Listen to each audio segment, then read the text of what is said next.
I think Birmingham, to a certain degree, in its own way, has manipulated young people in a bad way. And the reason why I said it is because you've had some young people come with some great ideas, and you kind of touched on it. You didn't come out flat out and say it, but you kind of touched on it. I've been at city council meetings where some young people came up with great ideas in front of the city council, in front of the mayor's office, and you know, they looked at the ideas and they didn't really pay them any attention. But then, you know, months later, they tried to come back and finesse, and some people arguably say try to steal it. You know what I'm saying? You got some young people that's again come up with good ideas and presented these ideas and was passionate about, passionate about being an activist, passionate about being out here.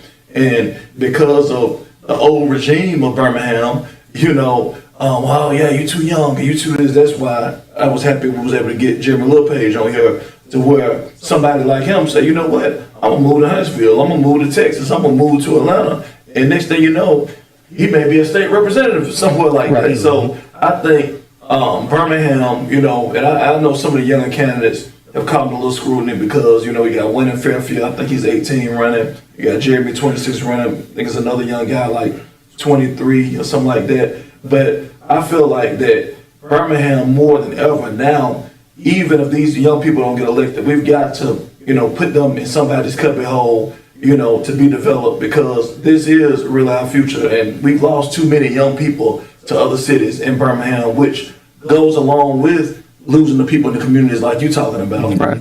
So I know one of my ideas is creating a youth advisory board as a council person for District 9. Excellent idea. And get them engaged, but also get that brain to what they want to see, to get them to move back, you know, because the one thing consistent, I don't think about crime the way people do. I listen to what the constituents say, knocking on doors. It was a senior and a youth said they were afraid to go outside. There's two different generations. So and we all know this. What we do is we get into this conversation in Birmingham about whose fault is it.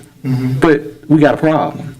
Because if they both feel like it, think about it, that senior is at a point in their life to where we don't know how longer they're going to be here, and that youth is going to move away. So I started thinking about solutions. What can we do? And it's hard. When you listen, Jeremy LePage, let's take him for example. He was on the talk show, and the first thing one of the callers did is they asked him a question as if he didn't know the answer. Right. And then they kind of chastised him. Right. And I remember when I first got into politics, they would do that to me. And now, 20 years later, they still even running.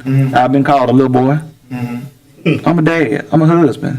I got kids. You know, you listen to it is what we do to each other, and it doesn't make the situation. And I've watched the other young guy running in District 8. He made a mistake. Right. I mean, we've had, how many politicians have we had that are older that made mistakes, and they came back and ran, and we didn't hold it against them. Right. You know, it's things that we're doing to each other. And they made awful mistakes. Yes. You know, some have went to jail. Yeah. And we brought them back. But I think, you know, it's a good soundbite when they say the children are the future. Right. But we're at that point in time when you see your population going from 1 to 4. I was telling somebody today, we made some horrible decisions when it comes to population. If you think about, we started in the city with Central City, and we closed it, and then we moved Center Point, let them become their own city. There was suburban Birmingham. When the tornadoes hit in Pratt City and that area, we just thought there's no housing plan. Even now, it's election season. We said we're going to build some houses. No, we need to have a true plan. The area where I grew up in Ensley by council, they said that, hey, it floods, we're going to tear the houses down and build it. So you lost population. And if you just go through different areas, it's hit us West End. You know, even though I'm running in District 9, I drive the whole city. You see it. So one of the things they try to make you do is, because Lonnie is running in District 7, as if Lonnie don't drive in District 9. I'm running in District 9, like the Crossplex. I don't see that my mother and father, I grew Central Park, how that area has went down. What's the plan? We have to have a plan. You know, and I'm saying to everybody listening, the voters that have given up, because I've had people say, I was giving up. I wasn't gonna vote until I heard you. So I would say, I believe that people want to vote.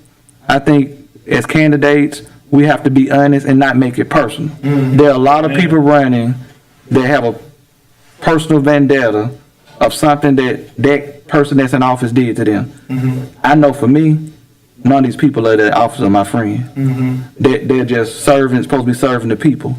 But I'm running and looking at them saying, hey, I have to be a voice for the voiceless and also provide hope because we've suffered for so long. And then